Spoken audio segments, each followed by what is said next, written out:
नमस्कार, आप देख रहे हैं आवाज इंडिया, देश की भरोसेमंद आवाज। मैं हूं पिंकी। खबरों का सिलसिला शुरू करने से पहले आइए नजर डाल लेते हैं आज की हेडलाइंस पर। अमित शाह ने लॉन्च किया भारत का पहला राष्ट्रीय आईईडी डेटा मैनेजमेंट सिस्टम, आंतरिक सुरक्षा होगी मजबूत। ईडी की छापेमारी पर भाजपा ने टीएमसी को घेरा, कहा ममता इस कार्रवाई से घबराई क्यों। लखनऊ में ईवी प्लांट का हुआ उद्घाटन, रक्षा मंत्री ने सीएम योगी के नेतृत्व की तारीफ की। इसरो ने साल के पहले मिशन का किया ऐलान, 12 जनवरी को लॉन्च होगी EOS-N1 सैटेलाइट। और ईरान में विरोध प्रदर्शनों के बीच खामेनेई का कड़ा संदेश, बोले नहीं झुकेंगे, दुश्मन को चुकानी पड़ेगी कीमत। केंद्रीय गृह मंत्री अमित शाह ने देश के पहले राष्ट्रीय आईईडी डेटा मैनेजमेंट सिस्टम का उद्घाटन किया, जिसे नेशनल सिक्योरिटी गार्ड ने विकसित किया है। यह सुरक्षित डिजिटल प्लेटफॉर्म आईईडी से जुड़ा डेटा संग्रह, समेकन और साझा करने में मदद करेगा। वर्चुअल उद्घाटन में अमित शाह ने कहा है कि अब इंटर एजेंसी समन्वय और बेहतर होगा और सही समय पर सही जानकारी पहुंचाई जा सकेगी।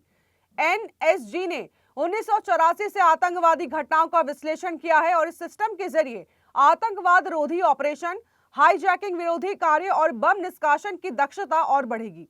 एनएसजी के डायरेक्टर जनरल विघ्रू श्रीनिवासन ने बताया है कि पिछले 11 महीनों में अन्य एजेंसियों के साथ मिलकर ये प्लेटफॉर्म तैयार किया गया है। राज्य पुलिस, केंद्रीय सशस्त्र बल और अन्य केंद्रीय एजेंसियां अब डेटा को एक्सेस, विश्लेषण और साझा कर सकेंगी। इससे जांच प्रक्रिया में तेजी आएगी और आतंकवादी या विद्रोही हमलों की रोकथाम आसान होगी। NIDMS फॉरेंसिक विश्लेषण, ट्रेनिंग और ऑपरेशन योजना में सुधार होगा। आईईडी हमलों के खिलाफ टेक्नोलॉजी और डेटा एनालिटिक्स का यह इस्तेमाल देश की तैयारी और तेजी से प्रतिक्रिया सुनिश्चित करेगा। पश्चिम बंगाल में ईडी की छापेमारी के बाद सियासी तापमान बढ़ गया है। कोलकाता में आईपैक के ऑफिस और प्रतीक जैन के घर पर कार्रवाई के बाद टीएमसी ने केंद्र सरकार पर हमलावर रुख अपनाया है। वहीं दूसरी ओर दिल्ली में भाजपा की प्रेस कॉन्फ्रेंस में रविशंकर प्रसाद ने ममता बनर्जी और टीएमसी को घेरा है। उन्होंने कहा है कि बंगाल में ममता बनर्जी कोई जांच नहीं होने देती और लोकतांत्रिक प्रतिक्रिया को शर्मसार कर रही हैं। भाजपा ने आरोप लगाया है कि ममता ईडी अधिकारियों को धमकाती हैं और हस्तक्षेप कर रही हैं। भाजपा ने सवाल किया है कि ममता बनर्जी इस मामले में क्यों घबराई हुई हैं और आखिर वे क्या छिपाना चाहती हैं। कार्रवाई के दौरान ममता दस्तावेज उठाकर ले गई। भाजपा का कहना है कि यह कार्रवाई निजी कंपनी पर थी जो कोयला घोटाले से जुड़ी थी। पार्टी ने ममता के रवैये को असंवैधानिक और गैर जिम्मेदाराना करार दिया है। आपको बता दें कि गुरुवार को ईडी ने आईपैक के कोलकाता ऑफिस और प्रतीक जैन के घर पर छापेमारी की थी। इस दौरान खुद ममता बनर्जी मौके पर पहुंची और ईडी पर दस्तावेज चोरी करने के आरोप भी लगाए। उन्होंने केंद्र सरकार को भी निशाने पर लिया है। अब बंगाल में राजनीतिक घमासान और बढ़ गया है और दोनों पक्षों के बयान सामने आ रहे हैं। आज रक्षा मंत्री राजनाथ सिंह ने लखनऊ में अशोक लीलैंड के इलेक्ट्रिक वाहन मैन्युफैक्चरिंग प्लांट का उद्घाटन किया है। इस दौरान उन्होंने कहा है कि मुख्यमंत्री योगी आदित्यनाथ के नेतृत्व में उत्तर प्रदेश अब देश के लिए एक मिसाल बन गया है। पहले जो प्रदेश दंगों और खराब कानून व्यवस्था के लिए जाना जाता था, अब निवेश के क्षेत्र में अपनी पहचान बना रहा है। यूपी अब बीमारू राज्य नहीं रहा, बल्कि देश की प्रगति में अहम भूमिका निभा रहा है। उन्होंने बताया है कि प्रदेश की औद्योगिकरण दिशा में ये फैक्ट्री मील का पत्थर साबित होगा। योगी जी के कुशल नेतृत्व से प्रदेश की रेटिंग सहज ही एक्सीलेंट कही जा सकती है। लखनऊ उनके लिए खास है और इस शहर में निवेश और रोजगार की संभावनाएं बढ़ रही हैं।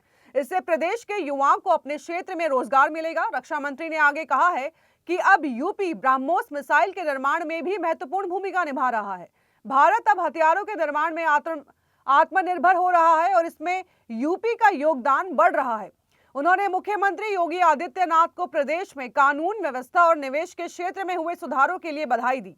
पहले जिस यूपी को अस्थिर माना जाता था, अब वो निवेश और औद्योगिकरण का केंद्र बन गया है। वक्त हो चला है एक छोटे से ब्रेक का।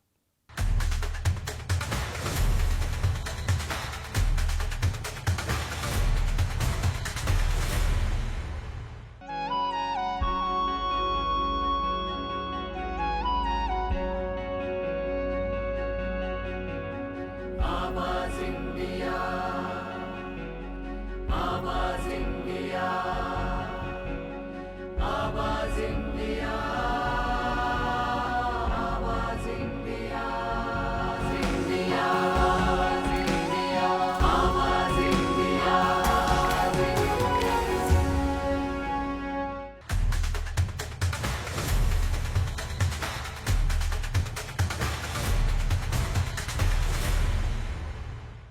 ब्रेक के बाद आप सभी का स्वागत है। बढ़ते हैं अगली खबर की ओर।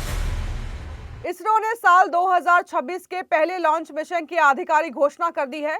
इसरो का यह मिशन PSLV C62 EOS-N1 के नाम से जाना जाएगा। ये लॉन्च 12 जनवरी सोमवार को सुबह 10:17 पर श्रीहरिकोटा के सतीश धवन अंतरिक्ष केंद्र से किया जाएगा। मिशन के तहत PSLV DL वेरिएंट रॉकेट के जरिए अर्थ ऑब्जर्वेशन सैटेलाइट EOS-N1 को प्राथमिक पेलोड के रूप में अंतरिक्ष में भेजा जाएगा। इसके साथ ही कुल 15 सहयात्री उपग्रह भी लॉन्च किए जाएंगे। ये PSLV की 64वीं उड़ान होगी। रॉकेट पेलोड को 505 किलोमीटर की सन सिंक्रोनस ऑर्बिट में स्थापित किया जाएगा। लॉन्च पैड 1 पर वाहन एकीकरण पूरा हो चुका है और प्री लॉन्च जारी है। इस मिशन की अवधि लगभग 1 घंटा 48 मिनट रहने की संभावना है। मुख्य उपग्रह EOS-N1 को DRDO के लिए विकसित किया गया है, जो 400 किलोग्राम का हाइपर स्पेक्ट्रम इमेजिंग सैटेलाइट है। यह रक्षा निगरानी, कृषि, शहरी मानचित्रण और पर्यावरण ट्रैकिंग में 12 मीटर रेजोल्यूशन के साथ मदद करेगा। इसके अलावा स्पेनिश स्टार्टअप का 25 किलोग्राम का री एंट्री प्रोटोटाइप KID भी लॉन्च किया जाएगा। अन्य सहयात्री उपग्रह Bharat, Mauritius, Luxembourg, UAE, Singapore, Europe और अमेरिका के हैं। बता दें कि PSLV को इसरो का वर्क हॉर्स कहा जाता है। इसी रॉकेट से चंद्रयान 1, मंगल ऑर्बिटर मिशन और आदित्य L1 जैसे ऐतिहासिक मिशन सफल हो चुके हैं। ईरान में जारी विरोध प्रदर्शनों के बीच सर्वोच्च नेता अयातुल्ला अली खामेनेई ने देश को संबोधित किया है। यह भाषण सरकारी टीवी चैनल पर प्रसारित किया गया है और तेहरान समेत सभी प्रमुख शहरों और ग्रामीण इलाकों में जारी किया गया है। अशांति के बीच ये खामेनेई का पहला सार्वजनिक संबोधन था। उन्होंने अमेरिका और राष्ट्रपति डोनाल्ड ट्रंप पर सीधा निशाना साधा है। खामेनेई ने कहा है कि ईरान विदेशी समर्थित ऑपरेटिव्स और दंगियों को बर्दाश्त नहीं करेगा। उन्होंने आरोप लगाया है कि कुछ लोग सार्वजनिक संपत्ति को नुकसान पहुंचाकर अमेरिका को खुश करने की कोशिश कर रहे हैं। खामेनेई ने स्पष्ट किया है कि ईरान किसी भी विदेशी दबाव के आगे नहीं झुकेगा। उन्होंने ट्रंप से अपने देश की आंतरिक समस्याओं पर ध्यान देने की सलाह दी है। खामेनेई ने ईरान के युवाओं से एकजुट रहने और सतर्क रहने की भी अपील की है। उन्होंने कहा है कि एकजुट राष्ट्र को कोई भी दुश्मन हरा नहीं सकता। उन्होंने विरोध प्रदर्शनों को विदेशी साजिश करार देते हुए अमेरिका और इजराइल से जुड़े एजेंटों पर इसका आरोप लगाया है। रिपोर्ट्स के मुताबिक खामेनेई ने चेतावनी दी है कि ईरान के दुश्मनों को भारी खामियाजा भुगतना पड़ेगा। वहीं AFP के अनुसार उन्होंने डोनाल्ड ट्रंप को अहंकारी बताते हुए कहा है कि उनके हाथ ईरानियों के खून से सने हैं। खामेनेई ने दावा किया है कि ट्रंप को सत्ता से बेदखल किया जाएगा। छत्तीसगढ़ के दंतेवाड़ा जिले में नक्सलवाद के खिलाफ चलाए जा रहे अभियान को बड़ी सफलता मिली है। घर वापसी अभियान के तहत 63 नक्सलियों ने एक साथ आत्मसमर्पण किया है। सरेंडर करने वालों में 18 महिला नक्सली भी शामिल है। आत्मसमर्पण करने वाले नक्सलियों पर कुल मिलाकर 1 करोड़ रुपए से अधिक का इनाम घोषित था। इसमें कई हार्डकोर और सक्रिय नक्सली शामिल बताए जा रहे हैं। यह आत्मसमर्पण राज्य में नक्सल विरोधी अभियान के लिए अहम उपलब्धि माना जा रहा है। इस कदम से नक्सली संगठन को बड़ा झटका लगा है। सुरक्षा एजेंसियों का मानना है कि इससे क्षेत्र में हिंसा की घटनाओं में कमी आएगी। आत्मसमर्पण करने वालों में पश्चिम बस्तर डिवीजन कमेटी का सचिव मोहन कतड़ी भी शामिल है, जिसने अपनी पत्नी के साथ सरेंडर किया है। यह सरेंडर केवल छत्तीसगढ़ तक सीमित नहीं रहा, बल्कि इसमें अन्य राज्यों से जुड़े नक्सली भी शामिल है। इससे साफ होता है कि सुरक्षा बलों का दबाव लगातार बढ़ रहा है। लोन वर्राटू अभियान के तहत नक्सलियों को मुख्य धारा में लाने के प्रयास सफल होते दिख रहे हैं। सुरक्षा बलों द्वारा चलाए जा रहे सघन अभियानों और मनोवैज्ञानिक दबाव ने अहम भूमिका निभाई है। सरेंडर करने वाले नक्सलियों को सरकार की पुनर्वास नीति का लाभ दिया जाएगा। इससे क्षेत्र में शांति, सुरक्षा और विकास को गति मिलने की पूरी उम्मीद है। वक्त हो चला है एक छोटे से ब्रेक का।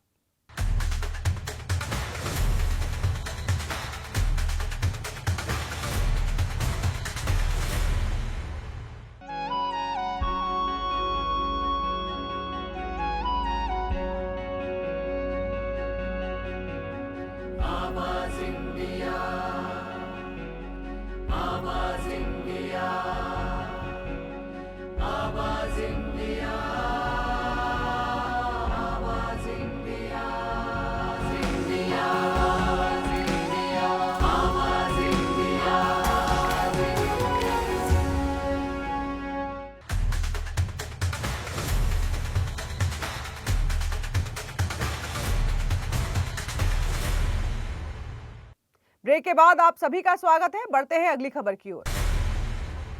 इस साल ऑस्कर में भारत की मुख्य उम्मीद नीरज घेवान की फिल्म होमबाउंड पर टिकी है। यह फिल्म आधिकारिक तौर पर भारत की ओर से भेजी गई है और अभी भी रेस में बनी हुई है। हालांकि अब 2 और भारतीय फिल्में इस दौड़ में शामिल हो गई हैं। ऋषभ शेट्टी की ब्लॉकबस्टर फिल्म कांतारा चैप्टर 1 और अनुपम खेर निर्देशित तन्वी द ग्रेट भी 98वें अकादमी पुरस्कार के लिए विचाराधीन सूची में शामिल हो गई है। इस खबर से भारतीय दर्शकों और फिल्म इंडस्ट्री में उत्साह का माहौल है। दोनों फिल्मों ने ऑस्कर की सभी आवश्यक शर्तें पूरी कर ली है। अब ये फिल्में भी संभावित दावेदार बन गई हैं। अंतिम नामांकन सूची 22 जनवरी को जारी होगी। कांतारा चैप्टर 1 ऋषभ शेट्टी द्वारा लिखित, निर्देशित और अभिनीत है और 2025 की सबसे सफल फिल्मों में से एक रही है। इस फिल्म को दर्शकों और समीक्षकों दोनों से खूब सराहना मिली है। वहीं तन्वी द ग्रेट का निर्माण, निर्देशन और लेखन अनुपम खेर ने किया है। यह फिल्म ऑटिज्म पर आधारित है और एक आर्टिस्टिक लड़की की कहानी को दिखाती है। फिल्म में अनुपम खेर, शुभांगी दत्त, अरविंद स्वामी, वमन ईरानी, जैकी श्रॉफ और पल्लवी जोशी मुख्य भूमिकाओं में हैं। इन फिल्मों की सफलता और ऑस्कर में एंट्री से भारत की उम्मीदें और बढ़ गई हैं। बीसीसीआई ने 3 जनवरी को IPL franchise Kolkata Knight Riders को बांग्लादेशी तेज गेंदबाज मुस्तफिजुर रहमान को स्क्वाड से रिलीज करने का निर्देश दिया था। इस आदेश के बाद केकेआर ने मुस्तफिजुर को रिलीज कर दिया है, जिन्हें टीम ने ऑक्शन में 9.2 करोड़ रुपए में खरीदा था। इस फैसले के बाद बांग्लादेश क्रिकेट बोर्ड ने नाराजगी जताई थी। बीसीबी ने आगामी T20 वर्ल्ड कप 2026 में भारत में होने वाले अपने मैचों के वेन्यू को बदलने को लेकर आईसीसी को 2 बार पत्र भी लिखा है। इसी बीच बांग्लादेश मीडिया में ऐसी खबरें सामने आई है कि बीसीसीआई ने मुस्तफिजुर को आईपीएल में वापसी का ऑफर दिया है। इन खबरों को लेकर क्रिकेट जगत में चर्चाएं तेज हो गई हैं। हालांकि इन दावों को फर्जी बताया गया है। इस पूरे मामले पर बीसीबी को आधिकारिक सफाई देनी पड़ी है। बांग्लादेश मीडिया के इन रिपोर्ट्स पर बीसीबी चीफ अमीनुल इस्लाम बुलबुल ने कड़ा खंडन किया है। अजकेर अखबार से बातचीत में उन्होंने कहा है कि मुस्तफिजुर की आईपीएल वापसी को लेकर उनकी और बीसीसीआई के बीच कोई बातचीत नहीं हुई है। उन्होंने स्पष्ट किया है कि ना तो कोई लिखित और ना ही कोई मौखिक संवाद इस विषय पर हुआ है। साथ ही उन्होंने ये भी कहा है कि इस मुद्दे पर बोर्ड के किसी भी सदस्य से कोई भी चर्चा नहीं की गई है। अमीनुल इस्लाम बुलबुल ने साफ किया है कि मीडिया में चल रही खबरों में कोई सच्चाई नहीं है।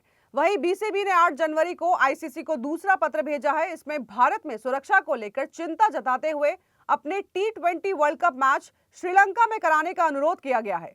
हालांकि अब तक शेड्यूल बदलने का कोई भी आधिकारिक फैसला नहीं हुआ है।